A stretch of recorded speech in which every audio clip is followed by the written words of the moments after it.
everybody knows who follows me that I'm a big believer in holistic approaches. Mind, body, soul, spirit, it's all connected. And one of the bones that I pick with our current healthcare system is that I find it's very narrow. We're really focused on physical care. Everything is about curative approaches, and there is absolutely a time and a place for those things. I'm not at all knocking that that's not an important aspect of our health, our physical health, obviously. But there's a big connection between our physical health and our emotional health and our spiritual health. And I really firmly believe that we could not we should not be focusing on one and neglecting the others. And in fact, we should have the same resources and interventions available for all of us, all of our being, not just our physical being. I talk about that a lot in my book. And today I'm looking forward to talking to a doula, Beverley Shiels, who's here with me. A doula is a profession that I think a lot of people don't know about. And I'd like to clear up any misconceptions there might be about a doula and just really explain what that process is, because for me a doula can be a really essential piece of any caregiving team, because doulas really journey alongside a person. They provide that emotional and spiritual support, and that's really what they're focused on, not the physical care. So it's a really nice thing to add in terms of care. So hi Beverley, thanks for being here. Thank you for having me. So Beverley, let me just explain or give a bit of your background. Beverley is a certified elder care and end of life doula. So she provides non-medical, and we're going to emphasize that this is an unregulated field. This is a non-medical practice, and she provides emotional supports to seniors, the terminally ill, the dying, and also their families. Her mission is to encourage those she serves to live life to the fullest as she supports them in facing any fears related to declining health, isolation, loss of independence, or death with compassion, education, and advocacy.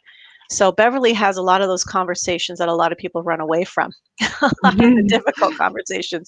So Beverley, in your experience, explain to me your role, what is a doula, and then add to that, what are some of the misconceptions about what it is that you do? Wow, yes, a doula, as you said, is somebody who journeys alongside the individual, but not only the individual, the family. We're a connection, we become a relationship, we're entwined in daily living. And um, as I say, I support the entire family to come to terms with whatever's going on.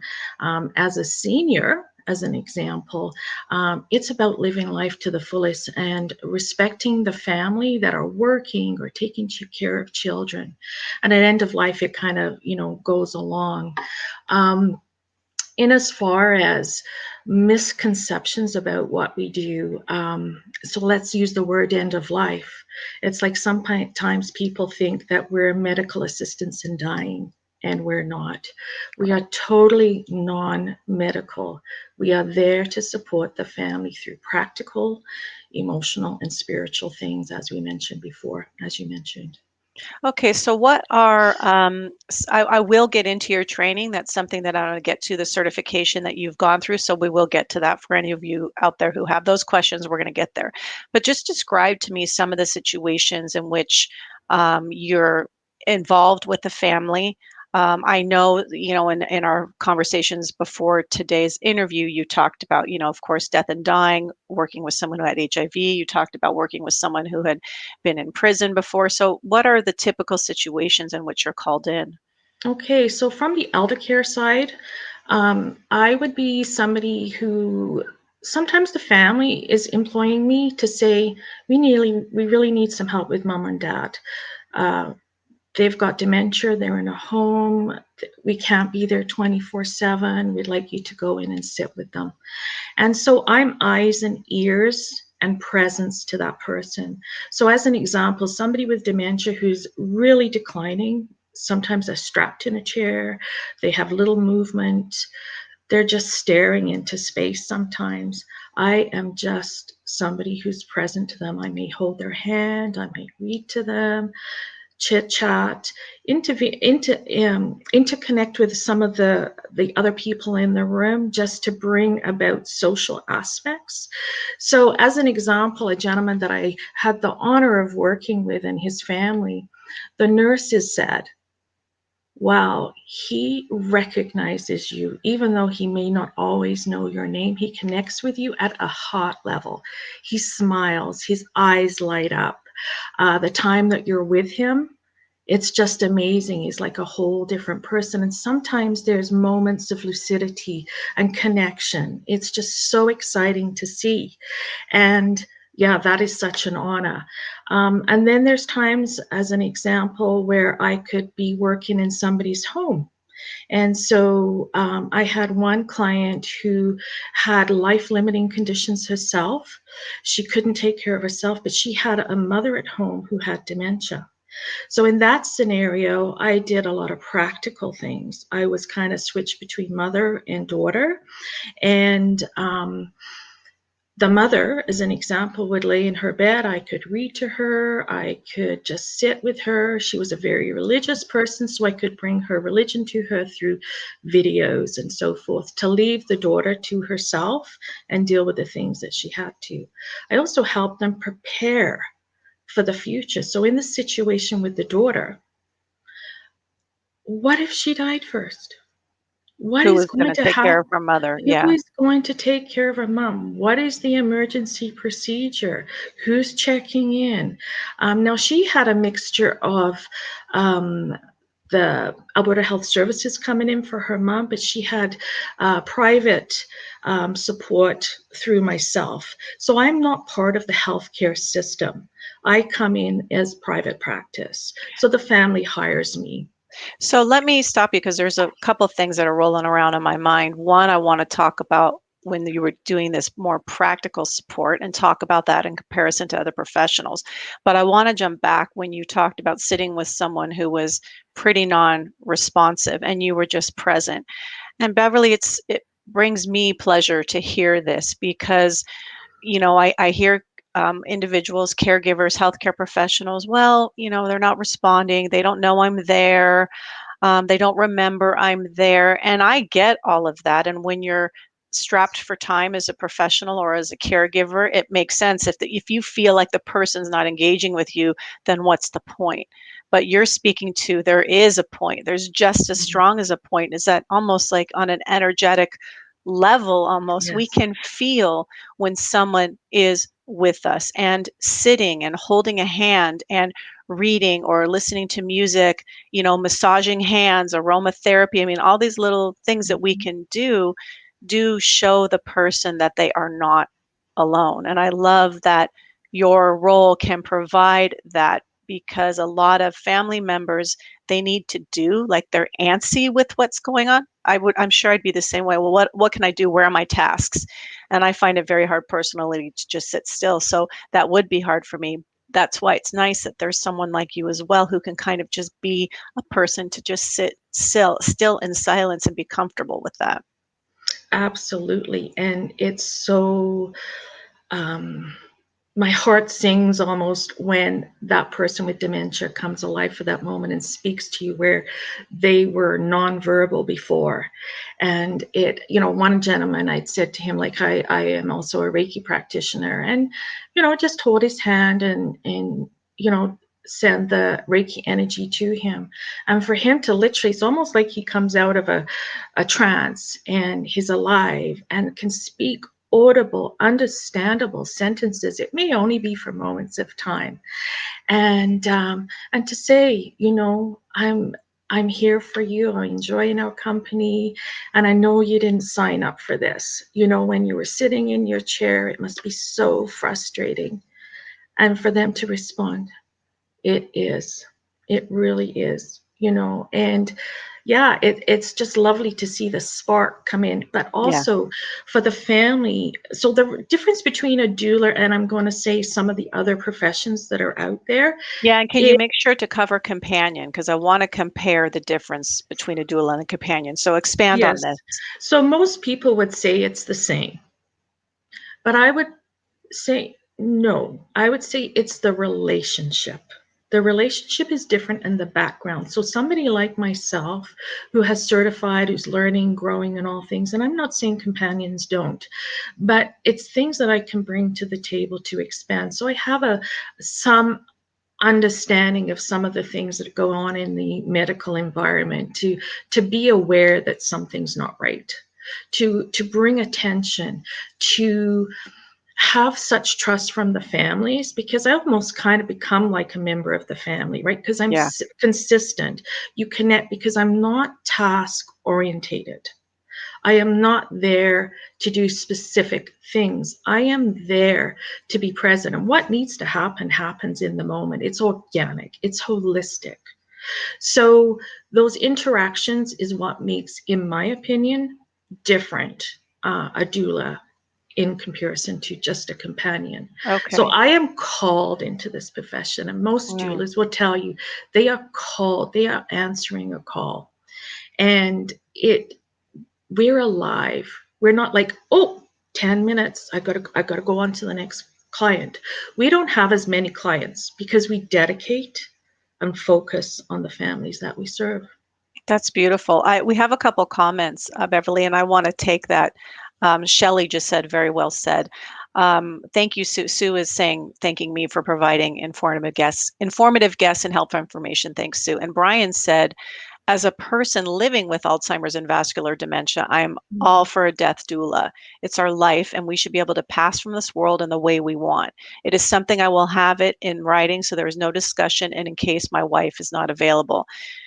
That's great. Oh my God, Brian, that's so wonderful Mm-hmm. and good for you for taking control of your journey with Yes. Alzheimer's and vascular dementia and putting stuff in writing, which is super important.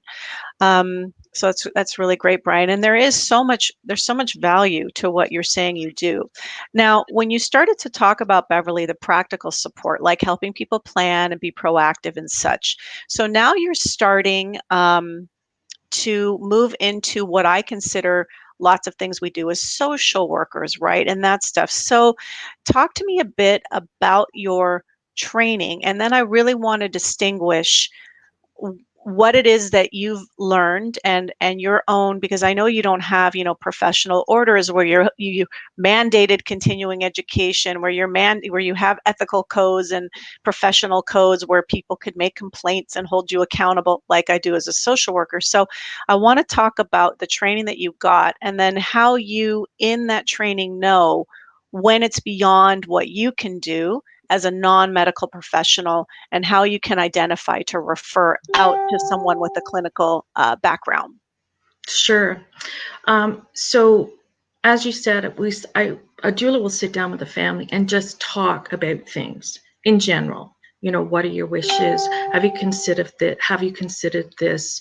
As an example, when would you want to be on a ventilator? Because there's all under COVID. There's all kinds of reasons why you should or should not. Depending on whatever. So having those conversations, encouraging the family, the individual to talk with their family members, because documenting is wonderful, but when families don't understand why you're making those decisions, it still is a challenge. They may want to say, well, I'm speaking on your behalf, you've assigned me to do that, but you know what, I really don't think that that's the right thing to do. They can speak on your behalf, right? But when they understand why you're making the decisions, or why your loved one is saying, no, I want you to do all things for like, please resuscitate, please go on a vent, or I don't want you to leave, and understand those concepts together holistically, you can come to a place, I'm going to use the word consensus, but understanding. And it makes it so much easier, especially when it's not a crisis. Oh my God, Because, Beverly, you're like preaching to the choir here because I talk about this a lot and I dedicated a chapter in my book to it actually is yes, putting your wishes in writing is essential and I definitely encourage people to do that, but without having the conversations to support whatever it is in writing, your family can still be thrown into turmoil. They can feel guilt about the decisions that you've made. It can create family conflict. It can mhm, create confusion, anger, resentment, all of these things. And so having these discussions before is really important. get into tell me though a bit about your training, because you're not a clinician. So what training did you have, and what are your limits? So to be a doula, it's non-regulated. And in fact, you don't have to have any kinds of certifications. So I could call People, myself a doula right now if I you wanted. could, you Mm, could, you okay. could. For myself, I wanted to, so I believe in the role of a doula, it is a calling. And usually your life skills all come into playing. You're a natural coach, people come to you, you listen, you advocate, you support, right? That's kind of personality types. But for me, I wanted to get training because the first thing that especially professionals, medical professionals will say is, what makes you qualified to be a doula? And so I can say, I've taken this training, I've researched all the training out of there, out around the globe, because it's a global movement. And this is what I have done. I've took training from a nurse, a palliative care and oncology nurse from out of the States. It was online training. I've taken training from Douglas College out of BC. They have a program there for end-of-life doulas. Um, I've taken some training out of the Australia. I've taken training, well, around the globe, right? So it's bringing all of these things because it's holistic. It's not medical. It's supporting families. Then for myself in the States, they have, and we do have an association here in Canada for the end of life doulas. And they're great. We're educating. They have requirements. So things like security clearance through the police departments, that you've not got a criminal record, things like that. Um, I chose to go to the National End of Life Doula Alliance out of the States, and they're quite organized, and they worked with um, the National End of Life Doula Council in the hospice environment. So they've Okay. set standards, scope of practice. Um, there's all kinds of things in place. You take an exam, and those that Oh, pass the exam are called NEDA proficient. And in the States, those people would be hired by hospices. They feel there's a level, a standard there, wonderful. right? So Okay, that's in the States. so that's an important point to make, is that, there's a term that's thrown out a lot that I see where people say, I'm an advocate. I say, okay, so yes, you have your life skills, who you are, which I think makes you a good candidate for different sorts of work. And so you can say, yes, I'm an advocate, but did you take any training to back that up?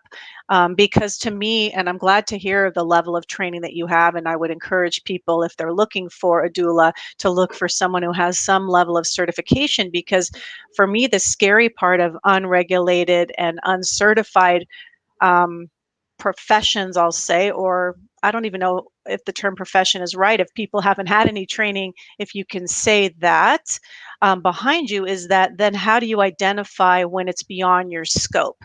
Because I think it's important within training to understand what your limitations are. Just even as a clinical social worker, I know what my limitations are, and I know when I'm supposed to refer out to somebody else. That's part of my responsibility. So I'm really happy to hear that you in particular, and that there is this movement out there certifying and training people, because I think it's more protective for the public. Before I get to you answering the question is, how do you know when to refer out? Just a couple more comments came in, Beverly. The name of my book, Sue is asking, is Plan for Aging Well. You can find it on Amazon, she asked me. And Brian said, oh, this is so smart. He'll also have a video stating his wishes as well as Mhm. in Yeah, writing. He said, family members may feel guilt, but it is my life. Many of my dementia friends feel the same. That's mhm. great. Making a video. I mean, yeah, I mean, now you can just make one on your phone, right? So like Right. Yeah, that's a great idea, Brian. So talk to right. me, Beverly, is how do you know when it's beyond your scope? How would you know to say to the family, look, I really think you should call a social worker in. I think you should call in an occupational therapist, a physio. How do you know? How did you get training on how to identify, or how do you know when to do that when it's beyond your scope? So I wanted to backtrack there. So I did talk Sure. about the states there, but in Canada we have the End of Life Doula Association of Mhm. Canada that and a lot of those are out of BC unconnected to Douglas College. So that training there. So in that training, they bring forward those kinds of things. They make so there is a scope of practice and code of ethics and all those things through the Doula Association of Canada here. So they Right. have a website, and the doulas that are part of that association are listed on that website. Awesome. Okay. In as far as how do you determine? Well, obviously, some of us are not. Sorry, I'll go back. There are social workers that choose to go into the end of life doula work. There Mhm. are chaplains. There are nurses, registered nurses, right? But in the role of a doula, you are non-medical. That hat is to the side. And so just in general, right, you know it's beyond your scope, so you refer. As an example, if I was to talk about some of the bringing in resources, over time I'll have that experience, have that connection based on the individual people that I'm working with. But again, you make that network, you reach out into the community. In Alberta, in my community, we have a local primary care network for things such as that. That's where I would be referring people to, because in that network, the medicalized system is where all those components are. Same Yeah. as a lawyer, right? When we're talking about advanced planning, care planning, and things, I personally am not going to be involved in that. I'm going to refer them. We're having a conversation. I'm preparing them to go to the professionals when they need help. Just like That's I'm not great. a counselor, right? I journey alongside in the grief part. But when it becomes more complicated grief, or it's beyond, you know, the conversations that I'm having, I'd be referring out, because that is not within my scope. That's great to hear, and I think it's all of our responsibilities, no matter what profession we're in, is to work within our limits. I mean, just because I'm a clinical social worker and have a license doesn't mean that am capable of intervening in every situation. And people do reach out to me, oh, I have this whatever, my brother has a drug problem. What should I do? Well, I'm not Mm-hmm. an addictions specialist, so I don't know. Let me find a name for you of someone, you know? Exactly. So I'm really glad to hear that, Beverly. I think it's great. And I think that having the association does give you some level of accountability to this association. And it also creates a Yes. network of other doulas that you can go to for support and things like that. And a couple more comments came in, so let me just bring them in. David said, excellent book. Thank you, David. And Brian, who's been engaged throughout this time, said he's also an international dementia advocate. He's going to be writing a Mm-hmm. blog, so that's nice. So Excellent. Laurel said the conversation's fantastic. She's been working as a birth doula for over 10 Mm-hmm. years, but have been training as an elder care support person and advocate for about a year and a half. And a lot of her birth work has prepared her for caregiving and Mm-hmm. advocacy role, but still learning the ins and outs. Her question is, are doctors and medical practitioners open to the idea of elder support doulas? That is a fantastic question, Laura. It was actually on my list because I know that even as a social worker, some of the suggestions I make to a medical team, they look at me like, excuse me, when I might say something to the patient like, have you ever thought about Reiki? And the doctors sometimes are like, excuse me? I'm like, well, why not? You know, there's a million different types of interventions. Why don't we go broad and try everything holistically? What's been your experience, Beverly? Have the medical practitioners that are surrounding the patient and the family with whom you're working, are they open to your presence or did they find it unnecessary? Yeah, I don't find them to be open. The ones that know me personally, yes, right, because they have the relationship with me. But outside of that, no. So it is disappointing. I was on a call for MAID at one point, and was a doctor was speaking, and I said, "Would you be open to as an end of life doula being there, taking the journey in there?" And they're like, "Yeah, I guess." But no, the the people that I've seen to be most open, again, is those when they see you working in the medical environment. So as an example, I worked with somebody in hospice in a medical facility, And the aides, the RNs that were there said, oh my goodness, we should have someone like you on staff 24/7. Every person deserves at end of life to have a doula. We see the positive difference it makes. The social workers, the chaplains were also on board. Nothing came of it. That's Now, too bad. That's disappointing to me. And I find like our healthcare system has such a long way to go in terms of looking at other types of really, really valuable supports and interventions that we can be providing for people. And it's almost like they don't get on board until they experience it themselves yes. personally, almost even within their own family before they're like, Mhm. aha, oh, I see how this works. I personally think that a lot of it is because in the medical world, it's very curative based. We're always looking to heal and cure. So, healing as it's linked to curing versus healing as it's linked to for something like healing can be letting go of regret and remorse from the past. Mhm. That's a form of healing too. Healing our fears about death and what's going to happen to us and our family after we die.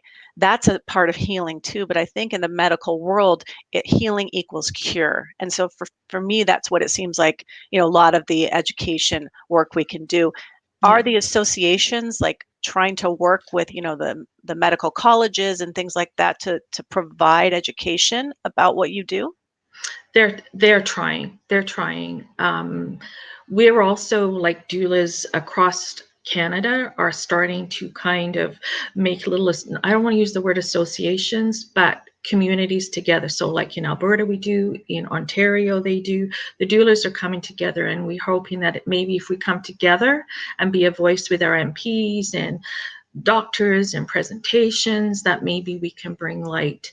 A lot of times, like I found some of the speaking engagements that I've had, as soon as you say, usually like it's the end of life doula part that we kind of promote, but if they're afraid, as soon as you say end of life death doula, it's like they're scared they're going to die if they talk about those kinds of things. And from the elder care side and even the end of life side, I'm hoping that insurance companies will get Mhm. on board and provide for their healthcare spending accounts, because Yeah, to corporations, when a worker is pulled between young children and their aging parents, or it doesn't even have to be somebody aging, it's somebody with a life limiting condition, if they had that financial support to help, they can focus at work because the connection and the relationship that they've made with their doula allows them to disengage while they're at work because they know they can trust the person in the home, because we're not there for 10 minutes, we're not there for task orientated things, we're there to holistically support and bring life into a day for yeah, everybody, and that's the difference. One of my clients, her mother had died the year before, and then I was the doula for her father, and she had said it was amazing the difference it made having me there to support her, the yeah, family. Her grieving process was, and it's not to put time limits on it or anything like that on it, but it was different because of how we approached the looming death. And this was a year-long journey, so it wasn't like five yeah, minutes or anything like that. It's, the relationship. So I'm hoping that as we come together, we can advocate for insurance companies, corporations to embrace these things for people's aging parents at home with dementia, yeah, and not being called out. One of my clients does have dementia and Parkinson's, and um, her daughter employs me to come along, and we have so much fun. The mom looks forward to me coming. We do practical things, we do social things, it gives her the independence that she's yeah, looking for. And for her daughter, when she comes in, she's not coming in and doing the washing or, cleaning, dusting, whatever. Their time together is fun, yeah. you It's know? about it's about their daughter-mother relationship. And the Yes. thing that I love that you're describing that you do is you're giving space for the feelings to take Yes. place. And that's where what we don't do with these very difficult situations. We are afraid universally in North America of death, of dying, of aging. Everyone turns away and they don't want to have the conversations. They don't want to face it. They don't want to live in it, and they do everything they can to avoid it, like, everything. So, what you're talking about is providing a space, a non judged space for people to share their experiences and their feelings. To go back to what you were saying before about when you present yourself saying end of life doula, to me, this is like a straight up branding problem. Like, there needs to be a different branding, a different name associated with doula. A doula, okay, but the end of life, like, it's almost like a branding challenge. Like, your organization should, get connected to a PR firm and find a different way to say what it is you do, because it matters. The words that we use to describe our role and name our role will make a difference in how people perceive us and if they're going to open themselves up. So to me, like, it's a branding problem. um, I want to be able to just wrap it up a bit. When you were talking about the insurance and stuff, is there any, again, advocating it within your organization, trying to go to insurance companies to add you guys on as a payable resource? For myself personally, an insurance company reached out to me based on a webinar that I was on and asked me if I would be interested. Um, Nothing's come of that at that point. As far as the associations are concerned, I can't speak to that. I'm hoping. I think that, again, like different doulas across the nation are coming together at the provincial levels to try and bring about this awareness and make connections wherever. Even the funeral homes, don't want to talk with us and Mhm. work together, whereas it's a natural thing. Yeah, yeah. Well, that's And too bad. and and I wanted to say that, in as far as wanting to be, as much as we want to be in the medical institutions and working in partnership, um, we also at the same time don't want to be boxed in by becoming another layer of, Mm, I got to do a report, like I've got 10 minutes to be with this person. Like, once you're in those environments, you're working towards in the same manner. So you become another layer. absolutely. So for us, we see ourselves as private practice, and we're filling in the gaps to complement the medical system. We're there to not to challenge, not to um, be of hindrance. We're there to support. We're that gap so that when the medical system is not there, we're there to keep people feeling reassured, safe, nurtured, educated, and work in tandem with these people. So again, it's all about relationships. So when we call ourselves end of life or death doulas, we want to face what it is that we're doing. So not trying to brand, because we want to connect at the relationship level. And from start to end, we have connection with medical system, we have with lawyers, with social workers, with chaplains, with the funeral homes, with the mourning process. It's the journey. It's the whole journey with the person. Yeah. So that's why it's kind of flip flop, like, should we be in medical system? Shouldn't we? No, but you're You making a know, valid point, because I mean, I'm a private social worker and I don't want to work in the system, even though that's where most social workers do work, because they get, bogged down with all of the procedures and the process and the paperwork, blah, blah, blah. So I totally get that. Not to mention that, if a patient wants to feel like they have a really safe space, but they're concerned that you're part of this medical team. And so, how safe really is my space to open up with mm, you? So I get that. In terms of the branding, I totally hear what you're saying. And I think we should be able to say out loud, I'm dying. My mom is dying. Just like we say she passed away. No, she right, died. There's a word to passed away. We say that to ease what it experienced. I right. agree with you. But that's like over this. Well, let me look in the over at this end, and we're all the way like over here. So maybe we need a branding shift for a while before we get to the Yes. place of Yeah. death and dying. Is there any, before we finish off, is there any last thing you want to say, and how can people get a hold of you, Beverley? Oh, well, I'm open to chat with anybody. They can go to my website, which is courageousgoodbyes.com. Mm. And all of my contact information is on there. I'm on Facebook. I'm happy to take phone calls. 780-910-3496. I'm in just outside of Edmonton in a community called St. Albert. Um, yes, I'm happy to. I get excited about end of life, not because somebody is coming to end of life, but to the life that you can bring to somebody. One of the gentlemen, a homeless gentleman who had been imprisoned, had all these things happening to him. When he died, and it wasn't just myself, this was in a volunteer capacity with others, he looked healthier when he died and more alive, 10 years younger, through the work that we all did together to bring him life. Yeah. And that's what doulas want to do, whether it's at the senior level, whether it's at end of life, and it's to bring life to the entire family, Yeah. the entire family holistically. So Absolutely.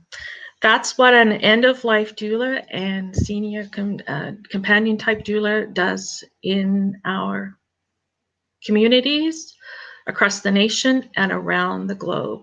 Well, thank you very much, Beverley. And I encourage everybody to look more into this. You said it's called Courageous Goodbyes, right? Courageousgoodbyes.com. You can get some more information on Beverley. And I appreciate the work that you do. And I understand being excited to do end of life work, not because you're excited people are dying, but because this is a very untapped time in our lifespan where we can do so much incredible internal work on our relationships, on ourselves, let a lot of things go, feel valued, feel comfortable, and have a really nice death experience. And so I see what you're saying, because it's like you're shifting the last part of life, which was when people are oftentimes abandoned. You're saying, Exactly. yes, I get to be there and support somebody during this really difficult time. So thanks a lot, Beverley. I'm going to ask you to hang on. I'm going to end the broadcast, but just hang on for a minute. And again, Plan for Aging Well, which you can find on Amazon. And I talk a lot about all the holistic work we need to do for older adults starting now, not when they're at end of life, but now and in addition to. So thanks a lot, Beverley. And You're goodbye, everyone. welcome. Thank Okay, you. hang on, Beverley.